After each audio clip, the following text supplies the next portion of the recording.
الحمدللہ رب العالمین والصلاة والسلام علی رسولہ الکریم وعلی آلہ واصحابہ اجمعین، اما بعد فاعوذ باللہ من الشیطان الرجیم، بسم اللہ الرحمن الرحیم، رب اشرح لی صدری ویسر لی امری واحلل عقدۃ من لسانی یفقہوا قولی۔ ابن ماجہ کی ایک روایت ہے جو ابو درداء رضی اللہ عنہ سے روایت ہے۔ وہ فرماتے ہیں کہ ایک مرتبہ رسول اللہ صلی اللہ علیہ وسلم ہمارے پاس آئے اور ہم لوگ فقر کا ذکر کر کے ڈر رہے تھے، تو آپ صلی اللہ علیہ وسلم نے آگے فرمایا کہ تم لوگ کیا فقر سے ڈر رہے ہو؟ اور پھر آپ صلی اللہ علیہ وسلم نے فرمایا، اللہ کی قسم جس کے قبضے میں میری جان ہے، دنیا کی فراوانی تم پہ کھول دی جائے گی، اور تم میں سے اگر کسی کو ٹیڑھا کرے گی تو وہ یہ دنیا ہی ہوگی، اور اللہ کی قسم میں تم لوگوں کو انتہا درجے کی روشن ملت پہ چھوڑ کے جا رہا ہوں جس کا دن اور رات برابر ہے۔ بہت ہی خوبصورت حدیث نبی صلی اللہ علیہ وسلم کی، اور صحابہ کا جو ایک کنسرن تھا اس کو ایڈریس کیا۔ صحابہ جب دین میں آئے تو ہمیں اس چیز کو سمجھنے کی ضرورت ہے کہ اسلام میں آنے سے پہلے کی ان کی زندگی اور اسلام میں آنے کے بعد کی ان کی زندگی، یہ دو مختلف ان کی زندگی کے کیا تھے؟ فیزز تھے۔ وہ جب اسلام میں آئے تو آنے کے بعد انہوں نے اسلام کو اپنی دنیا اور آخرت کی زندگی کا ایک واحد طریقہ سمجھا کہ اسی میں ہماری کامیابی ہے، اور اس کا یقین ان کے دل میں اتنا مضبوط تھا کہ وہ یہ سمجھتے تھے کہ بس ہمیں اپنی زندگی کا ہر فیصلہ اللہ اور اللہ کے رسول صلی اللہ علیہ وسلم کے حکم کے مطابق کرنا ہے، اور بس اسی میں ہماری کامیابی ہے۔ چاہے ہماری عقل اسے مانے یا نہ مانے، چاہے ہماری لاجک اسے تسلیم کرے یا نہ کرے، چاہے ہمارا جو پاسٹ ایکسپیرینس ہے وہ اس سے مختلف ہی کیوں نہ ہو، وہ ہمیشہ ساری گائیڈنس جو تھی وہ رسول اللہ صلی اللہ علیہ وسلم سے ہی حاصل کرتے تھے۔ تو وہ بیٹھے بات کر رہے تھے صحابہ، اور فقر کے بارے میں بات کر رہے تھے، اور یہ جو فقر کے بارے میں بات ہے یہ بھی ایک انسانی فطرت ہے، اس میں کوئی غلط بات نہیں۔ آج بھی کیا ہوتا ہے کہ اکثر لوگ جب بیٹھ کے بات کرتے ہیں تو مختلف قسم کی ڈسکشنز ہوتی ہیں، ان میں سے ایک ڈسکشن یہی ہوتی ہے کہ اچھا اگر جاب چلی گئی، حالات بڑے خراب ہیں، اگر بزنسز ڈاؤن ہو گئے، اکانومیز نیچے آ گئیں تو پھر کیا بنے گا؟ ظاہر ہے جب مال ختم ہوگا تو فقر آ جائے گا۔ تو فقر کا ایک جو ڈر اور خوف ہے وہ ہر انسان کے دل میں ہوتا ہے کسی نہ کسی درجے میں۔ تو صحابہ بھی یہی بات کر رہے تھے، تو آپ صلی اللہ علیہ وسلم نے ان سے کیا کہا کہ انہیں ایک پریڈکشن دی، انہیں آگے آنے والے دنوں کے بارے میں بتایا کہ اللہ کی قسم جس کے قبضے میں میری جان ہے، تم لوگوں پہ دنیا کی فراوانی کر دی جائے گی، یعنی دنیا کی جتنی نعمتیں ہیں تمہیں بہت زیادہ ملنے والی ہیں۔ اس سے کیا پتہ لگتا ہے کہ نبی صلی اللہ علیہ وسلم کو آنے والے وقت کے بارے میں پتہ تھا کہ ایک بہتری کا وقت آئے گا۔ اور یاد رکھیے کہ رسول اللہ صلی اللہ علیہ وسلم کو اللہ تعالیٰ نے بہت سی چیزوں کا علم دیا تھا، لیکن کچھ چیزوں کا علم نہیں بھی دیا تھا۔ ایک کانسیپٹ ہوتا ہے نا کہ آپ صلی اللہ علیہ وسلم کو ہر چیز کے بارے میں علم ہے، تو آنے والا جو وقت ہے ان کی بہت سی علامات کے بارے میں اللہ سبحانہ تعالیٰ نے نبی صلی اللہ علیہ وسلم کو بتا دیا تھا۔ اسی لیے تو آج جو ہم بات کرتے ہیں نا کہ قیامت کے قریب جو ہونے والے واقعات ہیں ان کا تذکرہ 1400 سال پہلے نبی صلی اللہ علیہ وسلم نے بتا دیا تھا، لیکن وہ چیزیں تھیں جن کے بارے میں اللہ سبحانہ تعالیٰ نے نبی صلی اللہ علیہ وسلم کو بتایا تھا، اور آپ صلی اللہ علیہ وسلم نے امت کو اسی طریقے سے بتا دیا۔ اور جن چیزوں کے بارے میں نہیں بتایا تھا ان کے بارے میں نبی صلی اللہ علیہ وسلم نے بھی کہہ دیا کہ اس کا مجھے علم نہیں ہے۔ مثال کے طور پہ جب ایک شخص آپ صلی اللہ علیہ وسلم کے پاس آیا اور آ کے پوچھا کہ یا رسول اللہ صلی اللہ علیہ وسلم قیامت کب آئے گی، تو آپ صلی اللہ علیہ وسلم نے کیا جواب دیا کہ جو پوچھنے والا ہے جتنا اس کو پتہ ہے اتنا ہی مجھے بھی پتہ ہے، یعنی قیامت کب آئے گی اس کا علم مجھے نہیں ہے، وقت کا نہیں بتایا، علامات کے بارے میں بتا دیا۔ تو بہرحال آپ صلی اللہ علیہ وسلم کیا صحابہ کو بتا رہے تھے کہ تم پہ دنیا کی فراوانی کر دی جائے گی، اور پھر کیا فرمایا کہ اگر تم میں سے کسی کو ٹیڑھا کرے گی تو وہ دنیا ہی ہوگی۔ یہاں پہ اب دو کمپیریزن ہو رہے ہیں، ایک طرف صحابہ فقر سے ڈر رہے تھے، اس فقر کے ڈر کو ختم کرنے کے لیے نبی صلی اللہ علیہ وسلم نے بتا دیا کہ نہیں دنیا کی فراوانی کھول دی جائے گی، لیکن اس کے ساتھ ساتھ دنیا کی فراوانی ہونے کی وجہ سے انسان کی زندگی میں جو آزمائشیں اور جو فتنے آتے ہیں اس کا بھی تذکرہ کر دیا کہ اگر تمہیں کوئی چیز ٹیڑھا کرے گی تو وہ وہی چیز ہوگی۔ فقر کی حالت میں یاد رکھیے کہ یہ جو فقر کی حالت ہوتی ہے نا کہ انسان کا بس بمشکل گزارا ہو رہا ہے، اس کے پاس اتنا مال نہیں ہے کہ بہت زیادہ مال ہے، بس وہ مہینے کے اندر اس طریقے سے پلاننگ کرتا ہے کہ بس جب وہ 24-25 مہینے کی آتی ہے تاریخ تو بس وہ انتظار کرتا ہے کہ اب کب مہینہ ختم ہوگا تو پہلی آئے گی اور پھر دوبارہ سے کچھ پیسے آئیں گے تنخواہ کی صورت میں تو دوبارہ ہمارا نظام چلے گا۔ تو جو بمشکل گزارا کرنے والے لوگ ہیں وہ جو مساکین ہیں اور جو غربا بھی کہہ لیجئے، تو یہ کیا ہے کہ جو بمشکل گزارا کرنے والے لوگ ہوتے ہیں، جو لوگ فقراء ہیں، مساکین ہیں، سفید پوش ہیں، اگر ان کا تھوڑا سا بھی ایمان ہے، اللہ سے تعلق ہے، تو یقین جانے وہ بڑے خوش قسمت ہیں۔ آج دنیا میں لگتا ہے نا کہ بڑے مشکلات ہیں اور ان کا گزارا نہیں ہو رہا، مہنگائی اتنی ہے، تو یہ مشکلات ہیں، ان کو یہ نہیں کہا جا سکتا کہ نہیں یہ مشکل نہیں ہے، کہ جب انسان کا کچھ کھانے کا دل چاہ رہا اور اس کے پاس اتنے پیسے نہیں ہو کہ کچھ کھا سکے، اگر کوئی کپڑا اچھا پہننے کا دل چاہ رہا ہے یا اپنے بچوں کے لیے اچھا کپڑا لینے کا جی چاہ رہا ہے اور اتنے پیسے نہیں ہیں کہ اپنے بچوں کو کوئی اچھا کپڑا لے کے دے سکے، تو یہ چیزیں دل پہ گراں گزرتی ہیں، مشکل ہوتی ہیں ایسی سچویشن کو فیس کرنا۔ لیکن اسی کے ساتھ ساتھ فائدہ کیا ہے کہ ایسے لوگوں کے بارے میں نبی صلی اللہ علیہ وسلم نے کیا فرمایا؟ ایک حدیث میں آتا ہے نبی صلی اللہ علیہ وسلم نے حضرت عائشہ رضی اللہ عنہ سے فرمایا کہ عائشہ تم کسی بھی فقیر کو کبھی خالی ہاتھ مت لوٹایا کرو، چاہے اس کو آدھی کھجور ہی دے دیا کرو، اور فقیروں کو اور غرباء کو اور ضعیفوں کو اپنے قریب کیا کرو، جو ان کو اپنے قریب کرتا ہے اللہ قیامت کے دن اسے اپنے قریب کرے گا۔ اور پھر فرمایا کہ غریب لوگ جو ہیں قیامت کے دن امیروں کی نسبت جنت میں 40 سال پہلے چلے جائیں گے۔ دنیا میں تو مشکل کاٹی،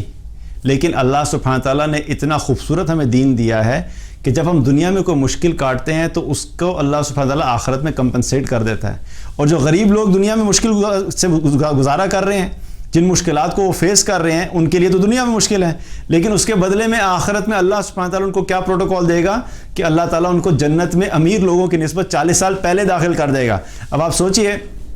لیکن یہ وہ غرباء ہیں جو ایمان والے ہیں۔ ایک تو ہے جو ہے بھی غریب، فقیر اور اللہ کا نافرمان، یہ تو وہ شخص ہے کہ جس نے دنیا بھی اپنے ہاتھ سے گنوا دی اور آخرت بھی اپنے ہاتھ سے گنوا دی۔ لیکن یہ کمپیریزن ہو رہا ہے کہ ایک طرف ایمان والا ہے جو فقیر اور غریب ہے، اللہ کا فرما بردار، اور دوسری طرف مالدار ہے وہ بھی اللہ کا فرما بردار، تو ان دونوں کا کمپیریزن ہے۔ تو ان دونوں کے کمپیریزن میں کیا ہوگا کہ دو ایمان والے، ایک فقیر ہے اور ایک مالدار ہے، تو یہ جو فقیر ایمان والا ہے یہ قیامت والے دن جنت میں اس امیر والے سے 40 سال پہلے چلا جائے گا۔ ہم لوگ کیا کرتے ہیں دنیا میں، ہمیں ایک ہوس ہے، مال زیادہ ہونا چاہیے، ہماری ریس کیا لگی ہے کہ جتنا مال ہے بس اتنا بہتر ہے۔ جس کے پاس لاکھوں ہیں اس کو کروڑوں کی فکر ہے، جس کے پاس کروڑوں ہیں اس کو اربوں روپے بنانے کی فکر ہے، جس کے پاس لوکل پراپرٹیز بنی ہیں، لوکلی بہت سارے پلاٹس لیے ہیں، ریل اسٹیٹ میں انویسٹ کیا، اب میں گلوبلی انویسٹ کروں گا، اب میں سوئس میں جا کے وہاں پہ جو ہے پلاٹس لوں گا، پراپرٹیز لوں گا، اب میں یو کے میں جا کے پراپرٹیز بناؤں گا۔ ایسی ہوس ہے کہ یہ ہوس جب دل میں آ جاتی ہے تو پھر اس کا کوئی اینڈ نہیں ہوتا، اور پھر اس ساری چیز کو پھیلاتے ہوئے یہ بھول جاتے ہیں کہ قیامت والے دن ایک ایک چیز کا حساب دینا ہے ہم نے۔ اگر مال کم ہے تو قیامت میں جلدی جان خلاصی ہو جائے گی، حساب کتاب کم ہوگا، جلدی جنت کی طرف چلے جائیں گے، اور اگر بہت زیادہ ہے تو ہر چیز کا حساب دے کے جانا ہوگا، حساب کے بغیر کوئی انسان وہاں سے آگے نہیں جا سکے گا۔ تو کیا ہے کہ ہمیں یہاں پہ ایک تو پتہ لگا کہ فقر کا، اور دوسرا پتہ لگا کہ مال کے آنے کی وجہ سے کیا ہوتا ہے کہ انسان کی زندگی میں فتنے زیادہ ہوتے ہیں اور آزمائشیں زیادہ ہوتی ہیں۔ اور ویسے بھی دیکھا جائے تو اکثر یہی مشاہدہ بھی ہوتا ہے کہ جب مال آتا ہے نا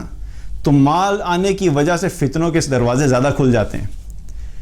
جو بھی برائیاں ہیں، خاص طور پہ آج کے دور میں، پہلے بھی ہوتا تھا لیکن اب کے دور میں جو بھی برائی ہے اس کو کرنے کے لیے آپ کو کوئی نہ کوئی مال چاہیے ہوتا ہے، اور اگر مال ہی نہیں ہے تو آپ وہ کر نہیں سکتے۔ اگر شراب، کسی بندے نے شراب پینی ہے تو شراب مفت نہیں ملے گی، اس کو پیسے جو لگانے پڑیں گے۔ اگر کسی نے جوا کھیلنا ہے تو کیا ہے، اس کے لیے پیسے چاہیے۔ تو جتنے بھی بڑے بڑے گناہ ہیں ان کے لیے اکثر کیا ہے، کہیں نہ کہیں پہ ڈائریکٹلی یا انڈائریکٹلی مال کی جو ہے وہ ضرورت پیش آتی ہے۔ تو مال جب آتا ہے اور کوئی انسان اگر ایمان والا نہیں ہے تو اس کا، اور وہ کیا ہوتا ہے کہ اکثر کیا ہوتا ہے کہ اس کے لیے پھر فتنوں کے دروازے کھل جاتے ہیں۔ تو اسی چیز کے بارے میں نبی صلی اللہ علیہ وسلم بتا رہے ہیں کہ اگر تم میں سے کسی کو ٹیڑھا کرے گی تو وہ دنیا ہی ہوگی۔ اور پھر ایسا ہوا کہ بعد میں کیا ہوا کہ صحابہ پہ اچھا وقت آیا، اور جب مدینہ میں تھے اور اس کے بعد فتوحات ہونا شروع ہوئیں تو مسلمانوں کو بہت سا مال غنیمت ملنا شروع ہوا، اور وہی صحابہ جو ایک وقت میں ایسے تھے کہ بامشکل گزارا کر رہے تھے، ان میں سے اکثر کیا تھے؟ مالدار ہو گئے۔ انہی میں سے ابو ہریرہ رضی اللہ عنہ تھے۔ ابو ہریرہ رضی اللہ عنہ وہ تھے جو اصحاب صفا میں سے تھے، وہ مستقل نبی صلی اللہ علیہ وسلم کے پاس رہا کرتے تھے، تقریباً 3.5-4 سال انہوں نے نبی صلی اللہ علیہ وسلم کی صحبت میں گزارے، اور وہ فرماتے ہیں کہ ایک وقت ایسا تھا کہ کھانے پینے کے لیے کچھ نہیں ہوتا تھا، اور کئی وقت ایسے گزر جاتے تھے، دن گزر جاتے تھے کہ کچھ بھی نہیں کھاتے تھے، اور بھوک کی وجہ سے کیا ہے وہ مدینہ کی گلیوں میں گرے ہوئے ہوتے تھے، غش پڑ جاتا تھا، غشی طاری ہو جاتی تھی، اور لوگ سمجھتے تھے کوئی مجنون ہے۔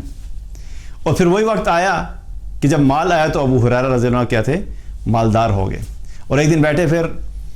ایک رومال سے اپنا ناک صاف کر رہے تھے، اچھا قسم کا اچھی کوالٹی کا کپڑا تھا رومال کا، تو اس کو کپڑے کو دیکھ کے کہنے لگے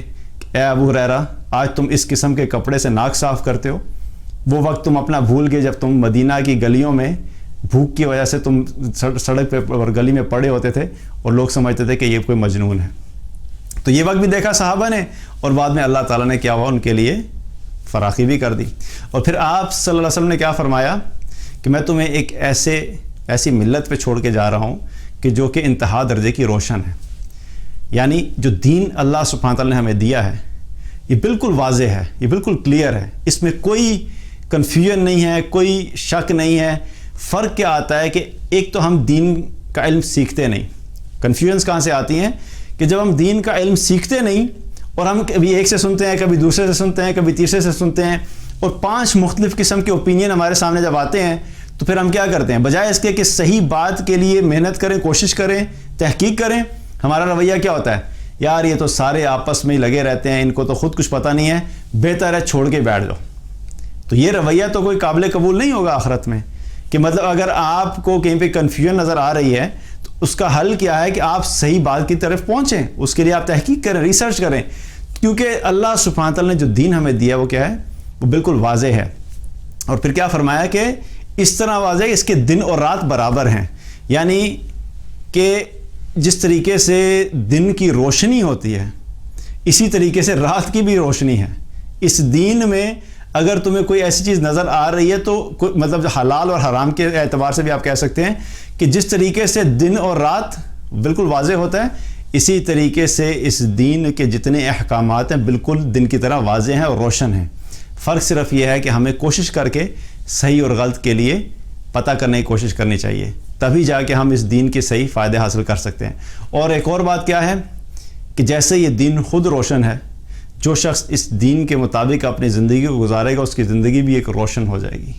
وہ ایک ایسے روشن راستے کے اوپر ہوگا کہ اس کی زندگی میں اگر کوئی مشکلات آئیں گی یا پریشانیاں آئیں گی تو وہ تب بھی خوش ہوگا، تب بھی راضی ہوگا۔ اگر اس کے زندگی میں کوئی وسعت ہے، اللہ کی نعمتیں ہیں اور پریشانیاں نہیں ہیں، وہ تب بھی اللہ کا شکر ادا کرتا ہے، کیونکہ ایک حدیث میں آتا ہے نبی صلی اللہ علیہ وسلم نے کیا فرمایا کہ مومن کے لیے ہر حال میں خیر ہی خیر ہے۔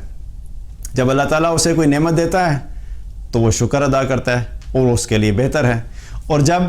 اسے کوئی مصیبت آتی ہے تو وہ صبر کرتا ہے، وہ بھی اس کے لیے بہتر ہے۔ تو مومن کے لیے کیا ہے؟ ون ون سچویشن ہے۔ ہماری زندگی میں اندھیرے کا کانسیپٹ ہے ہی نہیں ہے۔ ہم تو جب نعمتیں ملتی ہیں تو ہم شکر کرتے ہیں جس سے ہمارا رب راضی ہوتا ہے، جب کوئی آزمائش آتی ہے، مشکل آتی ہے، مصیبت آتی ہے تو ہم صبر کرتے ہیں، اس سے بھی ہمارا رب راضی ہوتا ہے۔ اور الٹیمیٹلی جب دونوں چیزوں کی وجہ سے ہمارا رب راضی ہو رہا ہے تو جس سے رب راضی ہو جائے گا وہ قیامت میں، وہ آخرت میں کامیاب ہو جائے گا۔ اور جو کامیاب ہو گیا اس سے کیا فرق پڑتا ہے کہ وہ نعمتوں کی وجہ سے کامیاب ہوا یا صبر کی وجہ سے کامیاب ہوا؟ الٹیمیٹلی کیا ہے کہ اصل چیز تو کیا؟ کامیابی۔ جس وجہ سے بھی کامیاب ہو گئے